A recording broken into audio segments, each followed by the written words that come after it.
ते राहुल हा नैनाला म्हणत असतो की खरं तर आता जो फोन आला होता ना, माझ्या सहीशिवाय तिकडे काही होऊ शकत नाही, सो मला तिकडे जावंच लागेल. कला विचारते की तुला जावंच लागेल का? राहुल म्हणतो की हो, मला जायला तर आवडणार नाही, परंतु मला जावंच लागेल. परंतु जाण्याच्या आधी मला तुला एक गोष्ट द्यायची. आणि मग राहुल नैनाला जे अद्वैत नैनाला डायमंड वॉच देणार होता, ते डायमंड वॉच आता तो नैनाला देतो. ते बघून नैना खूपच खुश होते. नैना म्हणत असते की खरंच खूप ब्युटिफुल आहे हे. राहुल म्हणतो की नाही, एवढं पण ब्युटिफुल नाहीये तुझ्या. नमस्कार मंडळी, लक्ष्मीच्या पावलांनी या मालिकेच्या आजच्या भागात आज आपण बघणार आहोत. कला मिसळचं पार्सल देऊन आता दुकानावर आलेली असते. बाबा तिला म्हणत असतात की काय ग, तुला तिथे संगीता भेटली का? तेव्हा कला म्हणत असते की अहो बाबा, आई तर आतमध्ये होती आणि मी बाहेरच पार्सल देऊन आले. बाबा म्हणत असतात की मला संगीताचं खूप टेन्शन येतंय. तिथं तिच्यावर दडपण तर येणार नाही ना? मला एका मनाने असं वाटत होतं की तू तिथे जाऊ नये, परंतु दुसऱ्या मनाने असं वाटत होतं की तू जर तिथे गेली तर संगीताला थोडासा आधार तरी मिळेल. तेव्हा कला बाबांना म्हणते की अहो बाबा, तुम्ही जास्त टेन्शन घेऊ नका.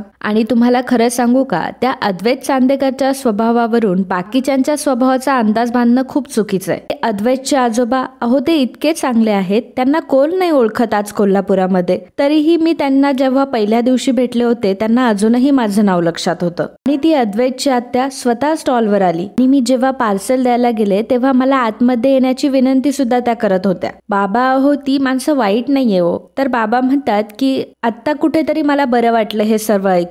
कला म्हणते की बाबा, कितीही काही म्हटलं तर त्यांच्या घरामध्ये देवी आईची स्थापना होते, त्यामुळे जरी काही झालं तरी ती सांभाळून घेईल. कलाचा चेहरा थोडा पडतो. तेव्हा बाबा तिला म्हणतात की काय ग कला, काय झालं? तर कला म्हणते की रॉकेटची आई जरा आजारी आहे ना, मला त्याची विचारपूस करायला हवी. आणि मग लगेचच ती रॉकेटला कॉल करते. तर मंडळी, मला तुम्हाला एक गोष्ट सांगायची आहे की मी एक व्हॉट्सॲप ग्रुप क्रिएट केलाय आणि त्या ग्रुपमधून आपण कायम एकमेकांसोबत कनेक्ट असणार आहोत. त्या ग्रुपमध्ये आपण डिस्कशन करणार आहोत, त्यानंतर गप्पा मारणार आहोत. आणि मी व्हिडिओ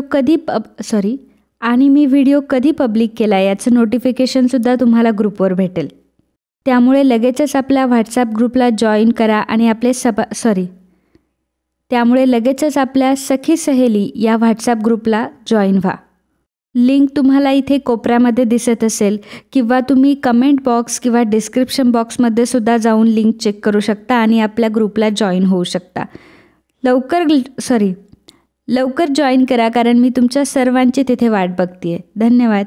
तर इकडे राहुल मुद्दामच अद्वैतला कॉल करतो. अद्वैत लगेचच कॉल घेतो. तेव्हा राहुल म्हणतो, काय रे ब्रो, तू नक्की डेटवरच आहेस ना? म्हणजे तुझी ड्रीम गर्ल तुझ्या समोर असताना तू माझा कॉल कसा काय घेतलास? अद्वैत त्याला म्हणत असतो की अरे मी अजून पोहोचलोच नाहीये तिथे, माझ्या गाडीचा टायरच पंक्चर झालाय. राहुल म्हणतो की व्हेरी गुड. अद्वैत म्हणतो की अरे व्हेरी गुड काय, मिस नैना माझी वाट बघत असतील. राहुल म्हणतो की हे बघ, मुलींना जर आपली वाट बघायला लागली तर आपली किंमत त्यांना जास्त कळते आणि मग मुलींचा आपल्यातला इंटरेस्ट अधिकच वाढतो. आणि जर सवयीप्रमाणे तू जर परफेक्ट टाइमला तिला भेटला असतात तर तू तिला डेस्परेट वाटला असतास आणि मग तिचा तुझ्यातला इंटरेस्टही संपला असता. अरे मी तुला सांगतो ना की मुलींचं हे असंच असतं. अद्वैत म्हणतो की पण मला नैना ही इतर मुलींसारखी वाटत नाही. अद्वैत म्हणतो की अरे इतर मुलींसारखी नसेल, परंतु शेवटी एक मुलगीच आहे ना. अशा इमोशनल टाइमला सगळ्या मुली असाच विचार करतात, त्यामुळे तू अजिबात काळजी करू नकोस आणि अगदी आरामात ये.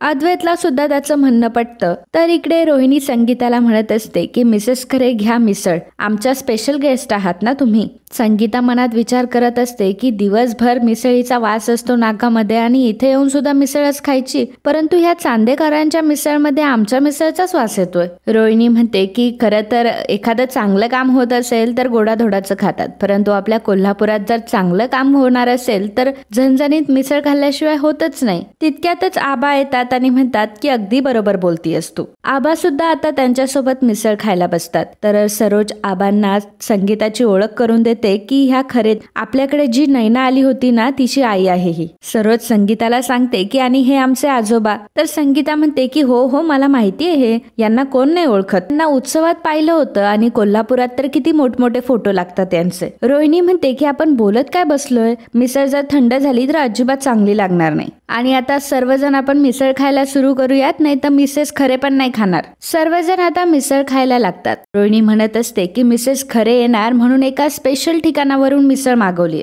कोल्हापुरातलं खास मिसळीचं दुकान आहे, एकदम स्पेशल मिसळ मिळते इथे. रोहिणी मिसळचा एक घास खाते आणि म्हणते की आजपर्यंत इतकी मिसळ खाल्लीये, पण ह्या मिसळीची टेस्ट काहीतरी वेगळीच आहे. घरगुती आहे पण उत्तम आहे. खूप ऐकलं होतं ह्या मिसळ सेंटर बद्दल, आज म्हटलं मागूयाच इथून. तर संगीता विचारते की आहे कुठे आहे ही मिसळ. रोहिणी म्हणते की अहो फुले चौकात खरेंची मिसळ. खरेंची मिसळ हे नाव ऐकल्यावर आता संगीताला जोराचा ठसका लागतो. सरोज विचारते की अचानक काय झालं, तुम्हाला ठसका लागला. तर रोहिणी म्हणते की अगं वहिनी, झणझणीत मिसळ आहे म्हटल्यावर ठसका लागणारच ना. संगीता म्हणते की हो ना, खरंच खूप झणझणीत आहे. सरोज म्हणते की नाही, तुम्हाला जर होणार नसेल तर राहू द्या मग. संगीता म्हणते की नाही, यांनी एवढं प्रेमाने माझ्यासाठी मागवलंय तर मी खाते. तर इकडे कला ही घरी आलेली असते आणि काजूच्या डोक्याला लागलेलं बघून कला आता घाबरते. तर काजूला मात्र काही झालेलं नसतं. कला म्हणते की अगं किती लागलंय काजू. काजू म्हणते की ताई ऐक ना, आपण येणार छान रंकाळ्याला जाऊन भेळ खाऊयात ना, मला खूप भेळ खाण्याचं मन झालंय. कला तिला म्हणत असते की इथं मेडिसिन घ्यायची वेळ आली आणि तुला भेळ खायचं सुचतंय का.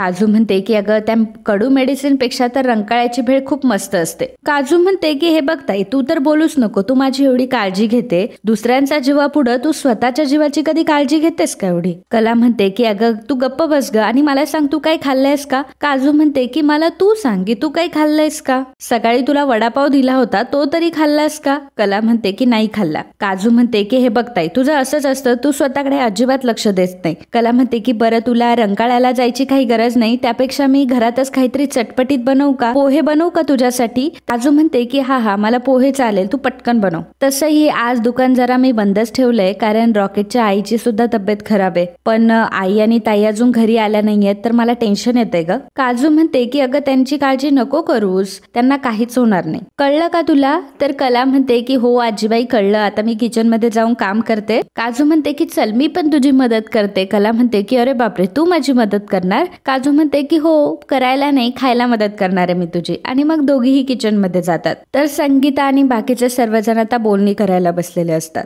सरोज म्हणते की बरं मिसेस खरे. तेव्हा संगीता म्हणते की मला असं मिसेस खरे वगैरे नका म्हणू, तुम्ही मला त्यापेक्षा संगीताच म्हणा आणि मीही तुम्हाला सरोज वहिनी म्हणते. त्यांनी म्हणते की चालेल आम्हाला. बरं तुमची नैना काय करते. संगीता म्हणते की आमची नैना खूप हुशार आहे आणि पहिलीपासून तिने अगदी पहिला नंबर कधीच सोडला नाही आणि आता काय म्हणतात ते MBA करते ती. आणि एवढंच नाही तर शिवणकाम, टिपणकाम, डान्स वगैरे वक्तृत्व सगळ्यांमध्ये ती पहिली येते. आबा म्हणतात की अरे बापरे, एवढी शिकली म्हटल्यावर मग तिला पुढे आमच्यासोबत बिझनेस करायला आवडेल का. आमचा सोने चांदीचा बिझनेस आहे. आता सध्या हे सगळं आमची सरोज बघते. सगळा जो व्यवहार आहे हा तिच्याच देखरेखीखाली होतो. आमच्या सोने चांदीच्या शाखा अगदी महाराष्ट्रात आहे सगळीकडे आणि आता आमचा अद्वैत अजून तो वाढवतोय. संगीताला मात्र हे ऐकून खूप आनंद झालेला असतो. सरोज म्हणते की संगीताताई, आमचं कुटुंब खूप मोठं आहे आणि तेच आमचं शक्तीस्थळ सुद्धा आहे. म्हणजे सतत आम्हाला आबांचं मार्गदर्शन असतं. रजनीचं घेतलं तर रजनी सगळं घर अगदी छान सांभाळते आणि मुख्य म्हणजे आम्ही सर्वजण एकमेकांना धरून असतो. तर इकडे अद्वैतला आता टेन्शन आलेलं असतं. अद्वैत म्हणतो की राहुलने सांगितलंय की मुलींना वाट पाहायला लागली तर आवडतं,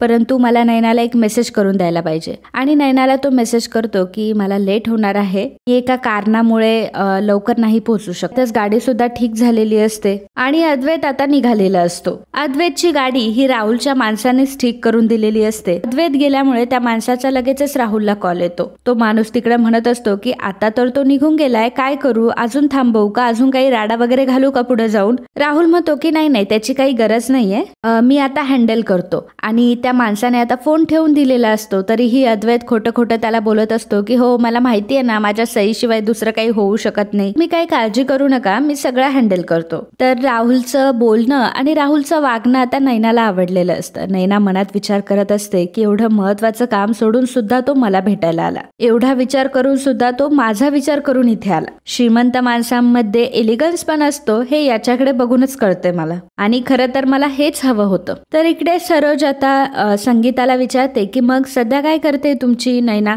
तर संगीता म्हणते की आता हेच चाललंय ते लग्नाचं. तर लग्नाचं म्हटल्यावर संगीता शांत बसते. रोहिणी म्हणते की लग्नाचं म्हणजे नक्की काय. संगीता म्हणते की हेच, तिला लग्नासाठी 30-40 स्थळं तर रोजची येतच राहतात. रोहिणी विचारते की मग एवढी 30-40 स्थळं येतात तर कोणाला पसंत का करत नाही तुम्ही? संगीता म्हणते की आता लग्न करण्याचं सगळं तिच्या मनावर आहे आणि तिला जर एखादा मुलगा आवडला तरच त्याच्यासोबत आम्ही लग्न लावून देणार आहोत. रोहिणी विचारते की मग आमच्या अद्वैत बद्दल काय म्हणणं आहे तुमचं? संगीताला तर खूप आनंद झालेला असतो कारण रोहिणीने थेट मुद्द्यालाच हात घातलेला असतो. सरोज विचारते की मग तुम्हाला काय वाटतं अद्वैत आणि नैनाबद्दल? पण तुम्हाला सांगू का, कुठली घाई नाहीये. तुम्ही एक काम करा, नैनासोबत बोला, नैनाच्या वडिलांसोबत बोलवा आणि मग आम्हाला कळवा. संगीता म्हणते की नाही त्याची काही गरज नाही, आम्हाला हे स्थळ मान्य आहे. चांदेकरांसारख्या एवढ्या प्रतिष्ठित घराण्यासोबत संबंध जोडायला कोणाला नाही आवडणार. आबा म्हणतात की हे बघा, प्रतिष्ठित आहे म्हणून नातं जोडायचं नसतं, तर त्या प्रतिष्ठेने दोन्हीही कुटुंबांना एकत्र आणलं पाहिजे. दोन कुटुंबांच्या नातेसंबंधासाठी ही नात्याची गाठ जास्त घट्ट असली पाहिजे. संगीता म्हणते की हा बरोबर आहे आबासाहेब तुमचं, परंतु जेव्हा सरोज वहिनींनी मला सांगितलं ना आणि जेव्हा हे तिला कळलं की मी अद्वैत साठी बोलणी करण्यासाठी इथे येते, तेव्हा ती खूप लाजत वगैरे होती. माझी मुलगी आहे ती, मला सगळं कळतं तिच्याबद्दल.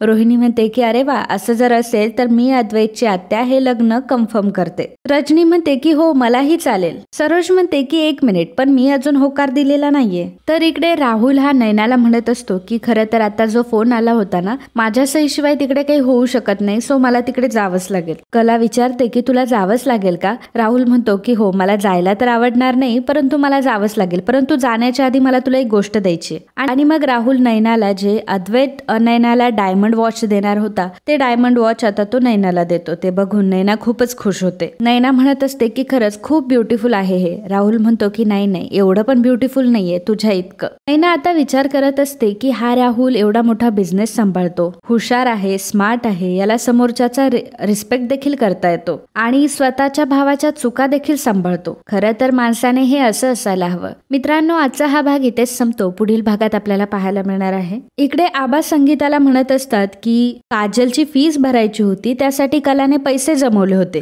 पण तुझ्या ह्या लाडवलेल्या नैनाने ते चोरले. अद्वैत नैनाला म्हणत असतो की कुठलाही बिझनेस एस्टॅब्लिश करणं हे खरं तर एक चॅलेंज आहे आणि अद्वैत आता बिझनेसच्याच गोष्टी नैनासोबत करत असतो, त्यामुळे नैना खूप बोर होत असते आणि विचार करत असते की कुठल्या तरी प्रवचनालाच आले असं वाटतंय. आणि खरं तर तो राहुल याचाच भाऊ आहे, तरीही किती वेगळा आहे. संगीता इकडे बाबांना सांगते की आता अद्वैत चांदेकरला आपल्या नैनासोबत लग्न करायचंय आणि त्यांना आता आपल्याला भेटायचंय, म्हणून ते डायरेक्ट इकडेच येत आहे.